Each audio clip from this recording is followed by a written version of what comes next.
food, art, finance, culture.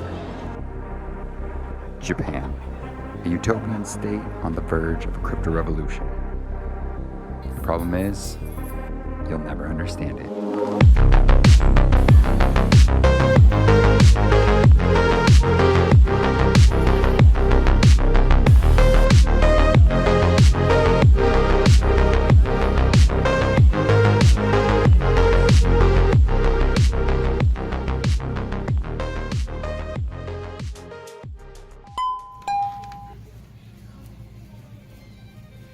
We all know what 7-Elevens look like in the US, but this is not that. The local convenience store is the lifeblood of Japan.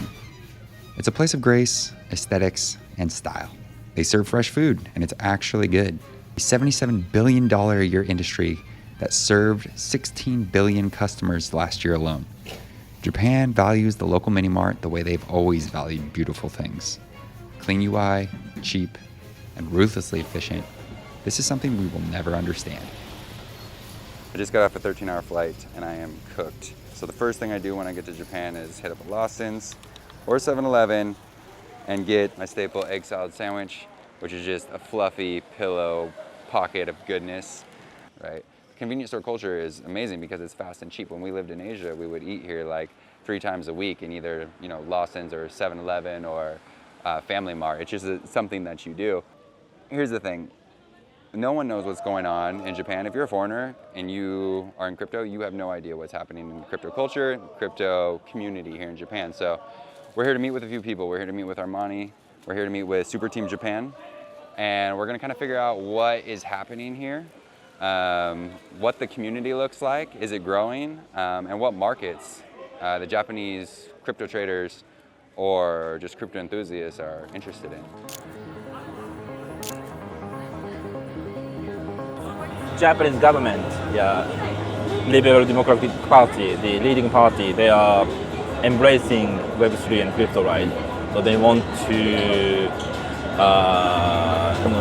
put the Web3 or blockchain as their strategic plan to actually make Japan revive again. Hisashi is the head of Super Team Japan and my guide to all things Crypto Tokyo. We're here in Shibuya to discuss the future of crypto in this country. Japan has this mindset, like we lost kind of battle in Web2, like 1990s, we lost the battle, therefore we don't have anyone, all the American companies, right, the Web2 areas, Silicon Valleys, and the Japanese government, probably Japanese people, Japanese enterprise people feel that they don't want to repeat the same mistake again in Web3. So they're looking at Web3 and blockchain as the future, like a potential tool to revive Japanese or the Japan economy, right? I guess roughly maybe 6 months ago there was a newspaper in Nikkei or maybe in major newspaper, the one-page advertisement. It says Japan as #1 again. Okay. And with all the crypto companies' names. Oh, interesting. Yeah. So there are a lot of crypto companies being born out of Japan, or no? Yes and no. Yes, they are born. There's a lot of ideas. Yes, exactly. Lots of ideas. Yeah. But I guess they didn't come to fruition yet.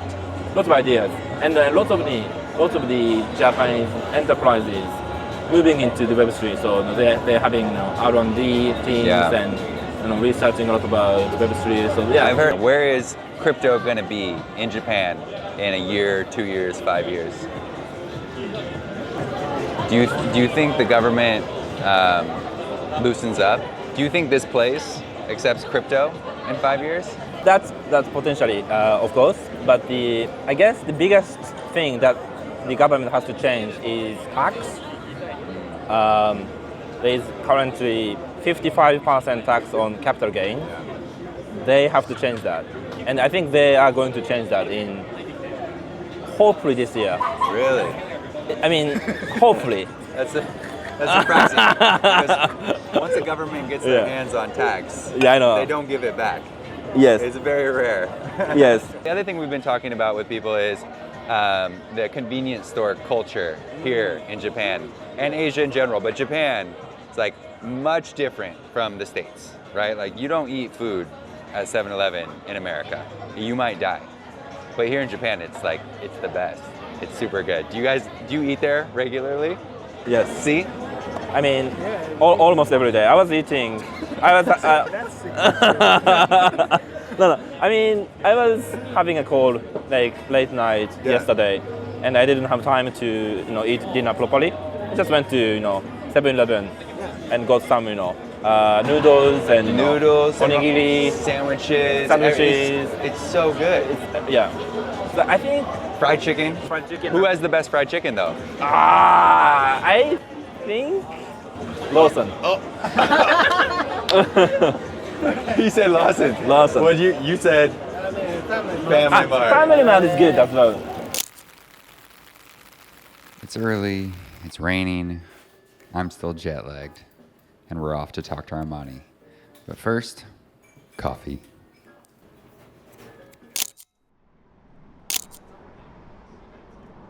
If you're going to build one of these exchanges, you got to go to your users. And in Asia, I think it's fair to say that that's probably where most of the largest set of crypto activity outside of the US is. Armani needs no introduction. He's been building in the crypto space longer than most of you have been around. He now finds himself in Japan, building the next generation of crypto exchanges and wallets. Japan used to be one of the large centers of gravity for the crypto industry around the Mt. Gox time. And then there was kind of a series of hacks that led to a lot of regulation that basically drove out a bunch of talent and people from the country. If you're trying to build a crypto startup, Japan used to be an incredible place, and then everybody left the country. But what that left was a really core set of not only builders but also just a super vibrant market. And so there's tons of very crypto native people here, a really strong crypto native culture, a lot of people that just understand the industry, and you couple that with the fact that the country has been lightening up on regulation and in fact incentivizing and encouraging people to come here to embrace crypto in a really meaningful way, I think is starting to lead to a bunch of really positive second order effects that makes starting a crypto company here really exciting and serving the local market here really exciting.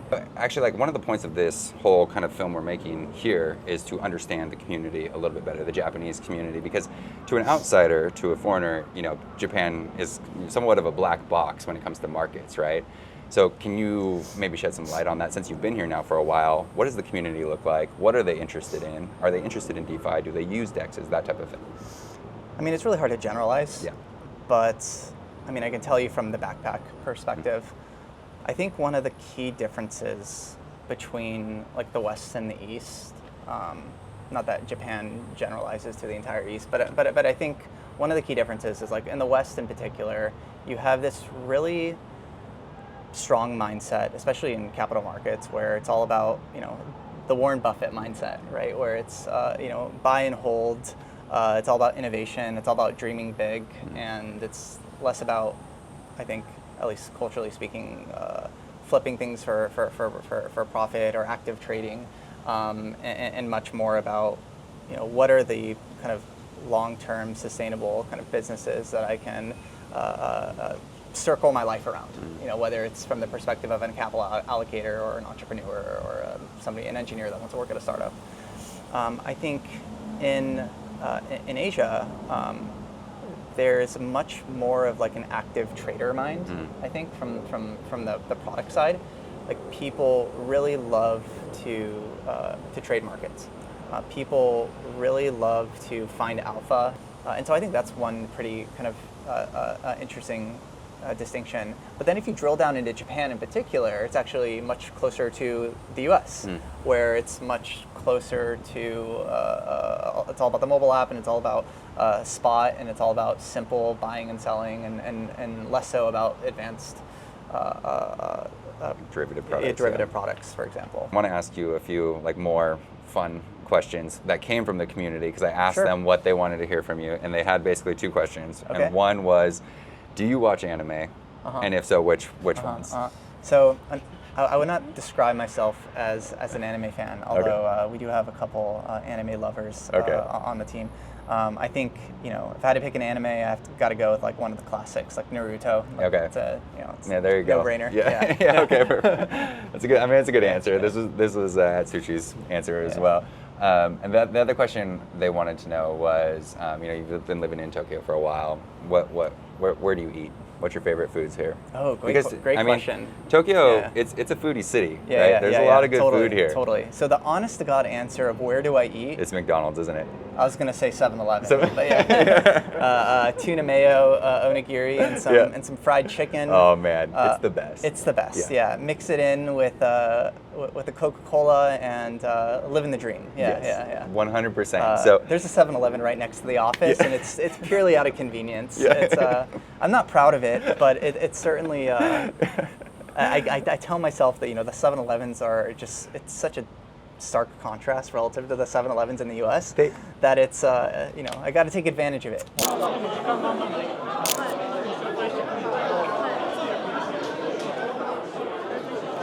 Japan is really interesting to us, and we believe it's kind of like the future, right? We think that judo should be a part of that. We want to be part of the community here. We want to build communities here, much like, you know, Mad Lads and Backpack are doing. And we ended up hiring a community lead in Japan, a Japanese community lead. And that's why I'm here actually on this trip, is to meet him, work with him, meet the Japanese community, and try to build something really cool.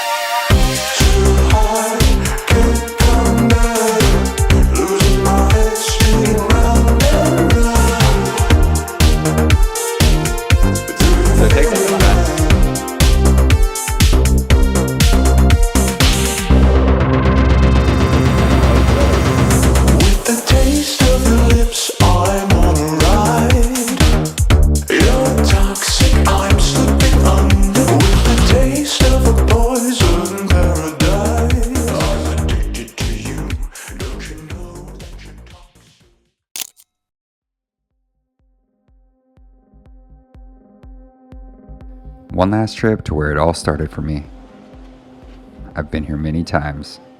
This street, this place. I was looking for something, but instead I found this. A simple thing, and now one of my favorite things. Man, I love this stuff. It's fast, and it's cheap.